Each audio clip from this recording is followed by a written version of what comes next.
Umm സായിബ് എന്ന് പറയുന്ന ഒരു സഹോദരി രോഗിയായപ്പോ ആ സഹോദരിയെ കാണാൻ നബി തങ്ങൾ പോയി, സന്ദർശിക്കാൻ പോയി.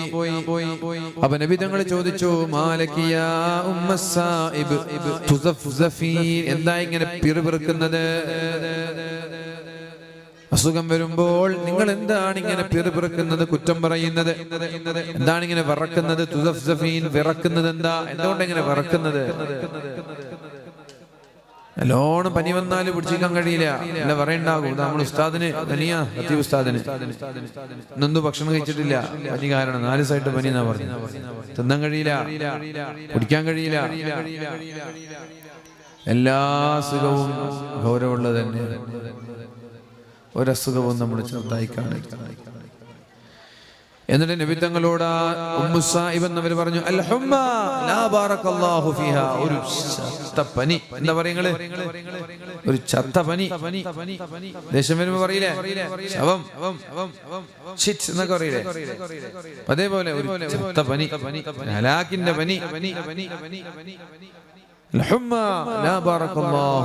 ഹലാക്കിന്റെ പനി നബിയെ, പ്രയാസം കഴിയുന്നില്ല, സഹിക്കാൻ പറ്റുന്നില്ല, ഒരു പനി, എന്തൊക്കെയോ പറഞ്ഞു, പനിയെ കുറ്റം പറഞ്ഞു. അപ്പോഴാണ് അല്ലാഹുവിന്റെ ഹബീബായ നബി തങ്ങൾ പറഞ്ഞത്, ലാ തസുബ്ബിൽ ഹുമ്മാ, ലാ തസുബ്ബിൽ ഹുമ്മാ, പനിയെ കുറ്റം പറയരുത്. ഉമ്മു സായിബ് എന്നവരെ പനിയെ നിങ്ങൾ ചീത്ത പറയരുത്. ഫഇന്നഹാ തുദ്ഹിബു ഖതായാ ബനി ആദം, ആദം സന്തതികളുടെ പാപങ്ങളെ ആ പനി ഇല്ലായ്മ ചെയ്യും. ആദം സന്തതികളെ, മനുഷ്യന്മാർ ചെയ്യുന്ന തെറ്റുകളെ ആ പനി മായ്ച്ചു കളയും. ഏതുപോലെ ഇരുമ്പിന്റെ, പൊന്നിന്റെ അവശിഷ്ടങ്ങളെയൊക്കെ തീയെടുത്ത് കളയുന്നത് പോലെ തീയിലിട്ടൊരുക്കിയിട്ടാണ് പൊന്നിന്റെ അവശിഷ്ടങ്ങളൊക്കെ നമ്മൾ എടുത്തു കളയാ. അതേപോലെ ഒരു മനുഷ്യന്റെ അവശിഷ്ടങ്ങളെ, പാപങ്ങളെ, കളങ്കങ്ങളെ പനി കൊണ്ട് അല്ലാഹു തആല ശുദ്ധീകരിക്കുമെന്ന് പരിശുദ്ധ റസൂലുള്ളാഹ്. നിങ്ങൾ പഴയ ഗോൾഡ് ജ്വല്ലറിയിൽ കൊണ്ടുപോയി കൊടുത്താല് അവരൊരു തീയെടുത്തിട്ട് ഇങ്ങനെ ഉരുക്കും അതിനെ. പതയിൽ പറ്റിപ്പിടിച്ച ചളിയൊക്കെ പോയി ഒറിജിനൽ പൊന്നായിട്ടത് മാറും.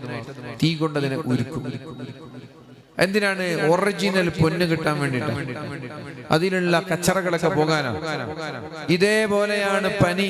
ഒരു മുഅ്മിനിന് പനി കൊടുക്കുന്നത് അവന്റെ എല്ലാ കറകളും, അവന്റെ എല്ലാ തറകളും, അവന്റെ എല്ലാ തെറ്റുകളൊക്കെ അല്ലാഹു കഴുകിക്കളഞ്ഞവനെ ശുദ്ധീകരിക്കാനാണ് അല്ലാഹു പനി തരുന്നത്. ഒരു പനി കഴിയുമ്പോൾ നിങ്ങളുടെ ജീവിതത്തിൽ ഒരുപാട് പാപം അല്ലാഹു പുറത്തു. അതുകൊണ്ട് പനിയെ നിങ്ങൾ കുറ്റം പറയരുത് എന്ന് മുഹമ്മദുർ റസൂലുള്ളാഹി സ്വല്ലല്ലാഹു അലൈഹി വസല്ലം. പനിയെ കുറ്റം പറയാൻ പാടില്ല. ഇപ്പൊ പ്രിയപ്പെട്ടവരെ, ഞാൻ പറഞ്ഞു വന്നത്, അല്ലാഹു റബ്ബ് സുബ്ഹാനഹു വ തആല പരീക്ഷണങ്ങൾ നമ്മൾക്ക് നൽകും. പരീക്ഷണമായിട്ട് ചില അസുഖങ്ങളൊക്കെ തരും. പക്ഷെ എല്ലാ രോഗങ്ങളും പരീക്ഷണാണ്. നമ്മൾ കാരണമല്ല രോഗം വരുന്നത് എന്ന് ചിന്തിച്ച് നടക്കണ്ട. പരീക്ഷണമായിട്ട് രോഗങ്ങളൊക്കെ തരും. പക്ഷെ നമ്മളിൽ ബഹുഭൂരിഭാഗം അസുഖങ്ങളും നമ്മൾ ഉണ്ടാക്കിയതാണ്, നമ്മൾ ചോദിച്ചു വാങ്ങിയതാണ്. ഡോക്ടർ പറയും, നിങ്ങൾ ഭക്ഷണം നിയന്ത്രിക്കണം, ഇനി ഷുഗർ കഴിക്കാൻ പാടില്ല, ഇനി കള്ളുടിക്കരുത്, ഇനി നിങ്ങൾ സിഗരറ്റ് വലിക്കരുത്, ഇനി നിങ്ങള് മട്ടൻ കഴിക്കരുത്, ഡയറ്റിംഗ് വേണം, ഇനി നിങ്ങള് ബീഫ് കഴിക്കരുത് ഒക്കെ പറയുന്നത് കൊണ്ടാണ്. ഇതൊക്കെ കഴിച്ചിട്ട് ഓവറായതുകൊണ്ടാണ്. ഓവറാകുമ്പോഴാണ് അസുഖം വരിക. ഓവറായില്ലെങ്കിൽ അസുഖമൊന്നും വരൂല. എന്തും കഴിക്കാം, നമ്മൾക്ക് എല്ലാം നമ്മൾക്ക് കഴിക്കാം. നമ്മൾ വെജിറ്റേറിയൻ ആണ്. നമ്മുടെ പല്ല് കണ്ടില്ലേ? ഞാൻ പറഞ്ഞില്ലേ, മൻ അറഫ നഫ്സഹു അറഫ റബ്ബ. സ്വന്തം ശരീരത്തെ നിങ്ങൾ മനസ്സിലാക്കിയാൽ നിങ്ങൾക്ക് അല്ലാഹുവിനെ കണ്ടുമുട്ടാൻ കഴിയുമെന്ന് പറഞ്ഞില്ലേ? പ്രിയപ്പെട്ടവരെ, നമ്മുടെ പല്ല് കണ്ടില്ലേ? നമ്മുടെ പല്ലിന് ഒരു പ്രത്യേകത ഉണ്ട്. ആദ്യത്തെ പല്ല് ഇങ്ങനെ JCBയുടെ ആ ഫ്രണ്ടിലുള്ള കോരുന്ന സാധനം പോലെയാണ് നമ്മുടെ ആദ്യത്തെ ഈ സെറ്റ് ഉണ്ടാവുക. ഈ പല്ലുകൾ JCBയുടെ ബാക്കിലുള്ള കോരുന്ന സാധനമാണ്. ഈ പല്ല് കൂർത്ത പല്ലുകളാണ്. എന്നാൽ ഒരു പശുവിന് ഈ പല്ലേ ഉള്ളൂ, കൂർത്ത പല്ലില്ല. പശുവിന് നാൽക്കാലികൾ, ആടിനൊക്കെ JCBയുടെ ഫ്രണ്ടിലത്തെ ആ മെഷീൻ പോലെയുള്ള സാധനം പല്ലേ ഉള്ളൂ. നമ്മൾ ആദ്യത്തെ പല്ല് പോലെ ഉള്ളൂ. എന്നാൽ വന്യമൃഗങ്ങൾ, കാട്ടിലുള്ള സിംഹത്തിന് നമ്മുടെ ഈ പല്ലേ ഉള്ളൂ. ഈ പല്ലില്ല, ഈ പല്ലേ ഉള്ളൂ, കൂർത്ത പല്ലേ ഉള്ളൂ. എന്താ ഇതിന്റെ ഒക്കെ പിന്നിലുള്ള രഹസ്യം? അതിനൊക്കെ പിന്നിലുള്ള സീക്രട്ട് എന്താ? സിംഹം മാംസബുക്കാണ്, മാംസം തിന്നണമെങ്കിൽ ഈ പല്ല് വേണം. പശു സസ്യബുക്കാണ്, സസ്യം തിന്നണമെങ്കിൽ ഈ പല്ല് വേണം. മനുഷ്യൻ മിശ്രബുക്കാണ്, മാംസവും തിന്നണം സസ്യവും തിന്നണം. മനുഷ്യന് 2 പല്ലും കൊടുത്തു. അപ്പൊ ചില ആളുകൾ ഡയറ്റിംഗ് എന്ന് പറഞ്ഞ് കീറ്റോ എന്നൊക്കെ പറഞ്ഞ് മാംസം മാത്രം തിന്നാൻ പറഞ്ഞാല് രോഗിയാവും. മാംസം മാത്രം തിന്നിട്ട് മനുഷ്യൻ ജീവിക്കാൻ കഴിയില്ല. അങ്ങനെയാണെങ്കിൽ നമ്മളെ മാംസബുക്കാക്കി മാറ്റുമായിരുന്നു പഠിച്ചു. കീറ്റോ ചിലപ്പോൾ 1 മാസം 2 മാസം എടുത്തിട്ട് ശരീരത്തിന്റെ മറ്റു ചില കാര്യങ്ങളൊക്കെ ബാലൻസ് ചെയ്യാൻ വേണ്ടി ചെയ്യാം. പക്ഷെ അത് സ്ഥിരമായിട്ട് എടുത്താൽ രോഗിയാവും. മാംസബുക്കല്ല നമ്മള്. എന്നാൽ വീഗനാണോ, വെജിറ്റേറിയൻ മാത്രം കഴിച്ച് ജീവിക്കേണ്ടവരാണോ? അതുമല്ല. വെജിറ്റേറിയൻ കഴിച്ചാലും നമ്മൾ രോഗിയാവും. ശരീരത്തിന് പല കാര്യങ്ങൾ, പല മിനറൽസ് വേണം ശരീരത്തിന്. വിറ്റാമിൻ വേണം, ഇ വേണം, വിറ്റാമിൻ ഡി വേണം, പ്രോട്ടീൻ വേണം, കാർബ് വേണം, എല്ലാം വേണം നമ്മുടെ ശരീരത്തിൽ. പല ന്യൂട്രീഷനും വേണം. അപ്പൊ എല്ലാം മാംസവും വെജിറ്റേറിയനും ഫ്രൂട്ട്സും ഒക്കെ കഴിക്കുമ്പോഴാണ് ഒരു മനുഷ്യൻ അവനാവശ്യമായ പ്രോട്ടീനും കാര്യങ്ങളൊക്കെ കിട്ടുക. അതുകൊണ്ട് അള്ളാഹുവിന്റെ സൃഷ്ടിപ്പ് മനസ്സിലാക്കണമെങ്കിൽ നമ്മുടെ പല്ല് നോക്കിയാൽ അള്ളാഹുവിനെ തിരിച്ചറിയാൻ കഴിയും. പ്രിയപ്പെട്ടവരെ, അപ്പൊ ഞാൻ എന്റെ വാക്കുകൾ ഉപസംഹരിക്കുകയാണ്.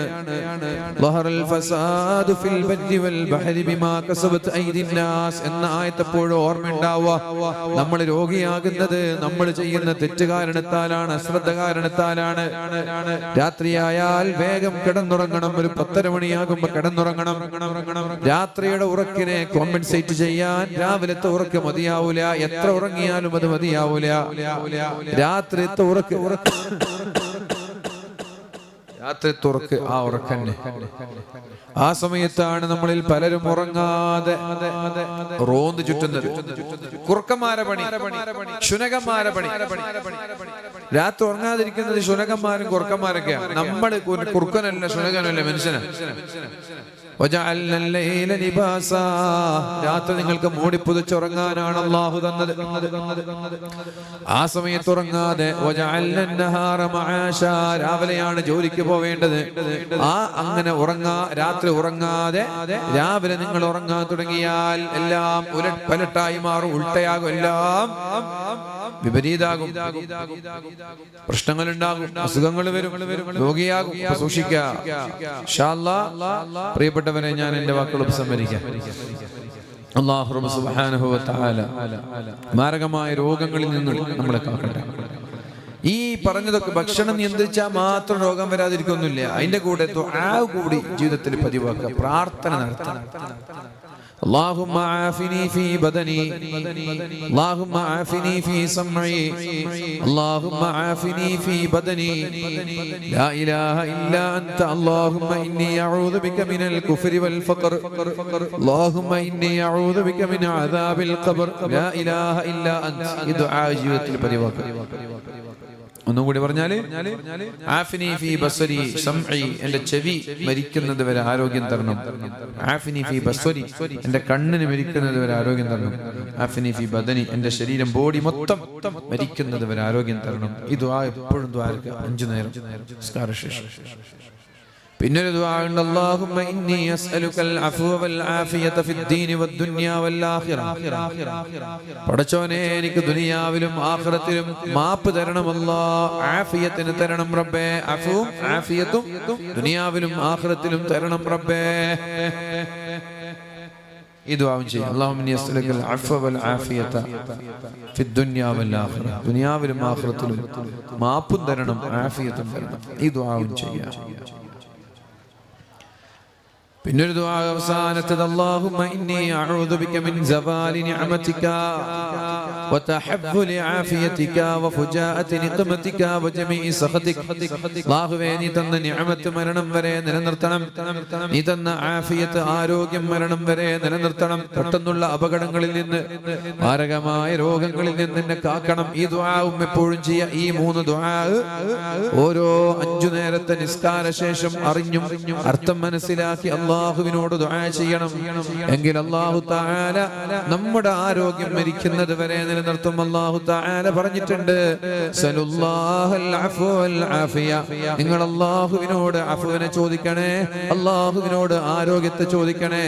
ഈ ദുആഇന്റെ കൂടെ ഭക്ഷണം കൂടി നിയന്ത്രിച്ച് പിശാചിനെ നമ്മളിൽ നിന്ന് അകറ്റണം, പിശാചിനെ അകറ്റണം. അതാണ് തുടക്കത്തിൽ പറഞ്ഞത്. ഒരു മനുഷ്യന് നന്നായി ജീവിക്കാൻ രണ്ട് വഴികളാണുള്ളത്. പിശാചിനെ അകറ്റുക എന്നുള്ളതാണ്. പിശാച് നമ്മളിൽ നിന്ന് അകലാൻ രണ്ട് കാരണങ്ങളാണ് ഞാൻ പറഞ്ഞത്. ഒന്ന്, അല്ലാഹുവിന്റെ ദിക്റിലേക്ക് മടങ്ങണം, എന്നാൽ പിശാച് നമ്മളിൽ നിന്ന് അകലും. രണ്ടാമത്തേത്, ഭക്ഷണം നിയന്ത്രിക്കണം, എന്നാലും പിശാച് നമ്മളിൽ നിന്ന് അകലും. അങ്ങനെ പിശാചിനെ അകറ്റാൻ കഴിഞ്ഞാൽ അല്ലാഹു തആല വേണ്ടാത്ത ചിന്തകളിൽ നിന്ന് നല്ല ചിന്തകളിലേക്ക് നമ്മളെ കൊണ്ടെത്തിക്കും. അതാണ് അല്ലാഹുമ്മ ബാഇദ് ബൈനനാ വബൈന ഖതായാനാ. ഞങ്ങളുടെയും തെറ്റിന്റെയും ഇടയിൽ മഗ്രിബിന്റെയും മശ്രിഖിന്റെയും ഇടയിലുള്ള ദൂരം തരണമെന്ന് ദുആ ചെയ്തതിന്റെ അർത്ഥം അതാണ്. അല്ലാഹുമ്മ ഹബ്ബിബ് ഇലൈനൽ ഈമാന ഫീ ഖുലൂബി സയ്യിൻ ഫീ ഖുലൂബിനാ വകദ്ദി ഇലൈനൽ കുഫ്ര വൽ ഫുസൂഖ വൽ ഇസ്യാൻ. ഈ ദുആഇന്റെ അർത്ഥം എന്താണ്? പിശാച് നമ്മളിൽ നിന്ന് അകന്നാൽ ദീനിനോട് താല്പര്യം ഉണ്ടാകും, നന്മയോട് താല്പര്യം ഉണ്ടാകും, തെറ്റിൽ നിന്ന് അകൽച്ചയുണ്ടാകും. അങ്ങനെ ജീവിക്കാൻ നമ്മൾക്ക് കഴിയണമെങ്കിൽ പിശാച് അകലണം. പ്രിയപ്പെട്ടവരെ, പിശാച് അകലാൻ ഭക്ഷണം നിയന്ത്രിക്കണേ, പിശാച് അകലാൻ ദിക്റിലേക്ക് മടങ്ങണേ. അല്ലാഹു റബ്ബ് സുബ്ഹാനഹു വ തആല പൈശാചികമായ ദുർബോധനങ്ങളിൽ നിന്ന് നമ്മളെ കാക്കട്ടെ. അപ്പോൾ ആയത്തുൽ കുർസി പാരായണം ചെയ്യുക, ആമന റസൂൽ പാരായണം ചെയ്യുക. എപ്പോഴും രാവിലെയും വൈകുന്നേരവും, സുബ്ഹിയുടെ മുമ്പും മഗ്രിബിന്റെ ശേഷവും, സുബ്ഹിയുടെ ശേഷവും മഗ്രിബിന്റെ ശേഷവും ആയത്തുൽ കുർസി പാരായണം ചെയ്യുക. അതേപോലെ ആമന റസൂൽ പാരായണം ചെയ്യുക. പിശാചിന്റെ ശർറിൽ നിന്ന് രക്ഷപ്പെടാൻ കഴിയും. അല്ലാഹു തൗഫീഖ് നൽകട്ടെ.